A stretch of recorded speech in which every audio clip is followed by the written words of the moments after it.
All Things Unexplained. So some of that, I think, sir, we'll save for closed session. This is Campbell's version of what he said happened when President Dwight D. Eisenhower traveled to Holloman Air Force Base in New Mexico in 1955. Again, this is a story he received from an ex-airman stationed at the base. Like I said, it's too bad Burleson didn't remember a date. The story began on February 9th, 1955. On that day, President Eisenhower was publicly announced to be traveling to Thomasville, Georgia for a quail hunt.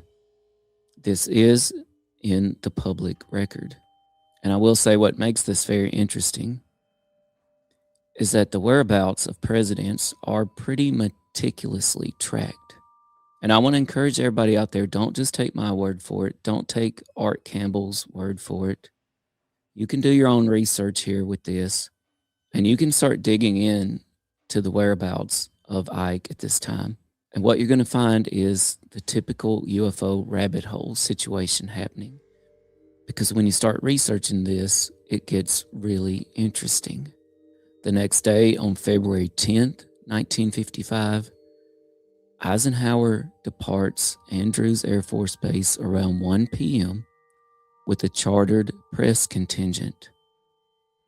Later that day, around 4:30 p.m., Eisenhower and a party arrive in Thomasville and begin what is described as hunting quail or a hunting retreat. Once again, there's local newspaper accounts of this happening. Just a quick Google search and you'll find that Eisenhower was a frequent visitor to the Thomasville, Georgia area for quail hunting, particularly in the 50s, where he often stayed at Secretary of Treasury George M. Humphrey's Milestone Plantation and hunted at the historic Pebble Hill Plantation, often toting around a gun and his limit of quail. You can find a New York Times article from the time, dated February 11th, 1955, headline, President shoots 2 quail in Georgia, takes to field on Humphrey Plantation after flight from Washington. So again, confirmed facts here. According to the Holloman Airman's letter to Campbell, Ike disappeared from public press view for about 36 hours. It was during this time that journalists following him were told by Press Secretary James Haggerty that the president and his valet are treating a case of the sniffles. Campbell's source claims that on the morning of February 11th, 1955, Ike's Air Force One, which was then the Columbine 3, secretly landed at Holloman Air Force Base in New Mexico at about 9 a.m. The plane taxied to a designated spot on an active runway by prior arrangement. At that point, the letter says something dramatic occurred, and it does sound very similar to the story that Burleson relayed. A UFO landed on the runway in front of Air Force One. A second UFO hovered nearby over the flight line. A figure presumed to be President Eisenhower exited his plane, walked toward the saucer, and entered it for approximately 45 minutes. Meanwhile, the second craft remained visible over the base while this meeting took place. Campbell's source listed 8 named witnesses who saw aspects of this event, including Air Force personnel on the tarmac, medical staff at the base hospital, civilian workers in hangars and at base facilities.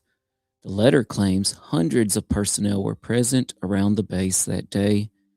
After the UFO encounter, the source said Eisenhower and the base commander spoke to large groups of military and civilian workers, once in a supply hangar and again in the base theater, where the president gave brief remarks before departing later that same afternoon. I have no doubt that this letter exists, that witnesses were named. I have come to believe that the majority of Art Campbell's collection has ended up in the possession of some very particular, specific people. And I have a pretty good idea about who they are. But getting back to the letter, it claims that radar was shut down at the base during this period by orders from, quote, higher up, and that maintenance on base lights was needed later in the day. So an interesting electric disturbance maybe here. It also recounts remarks from personnel who were present. One airman recalled that early observers initially assumed the saucer was a secret U.S. aircraft until the shape later became widely known as a UFO in public culture. A lieutenant colonel reportedly told others that Eisenhower had addressed around 225 base people, telling them that security was paramount during his visit. In the version Campbell circulated, base workers were told that what you see here stays here. Meanwhile, according to Campbell's source, when Eisenhower returned to Thomasville after the alleged Holloman visit, there was no indication in the press that he had ever left the hunt. Journalists were unaware of any of these events while they were told he was sick in his cottage.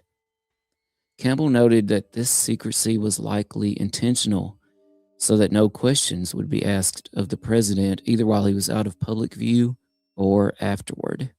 Let's recap what Art Campbell was told by this letter from an airman that he verified the identity of. According to the account delivered to Campbell, Eisenhower landed at Holloman Air Force Base on February 11th, 1955. A UFO landed directly in front of Air Force One. Eisenhower walked to the craft and had a meeting of about 45 minutes with its occupants. Another UFO was seen hovering nearby during this entire period. Eisenhower and the base commander spoke to hundreds of personnel that afternoon, and the public was never informed of the real events, only the press secretary's explanation of illness. This is Art Campbell's detailed telling of the Eisenhower at Holloman events based on what he documented from the ex-airman's handwritten account and testimony decades after the fact.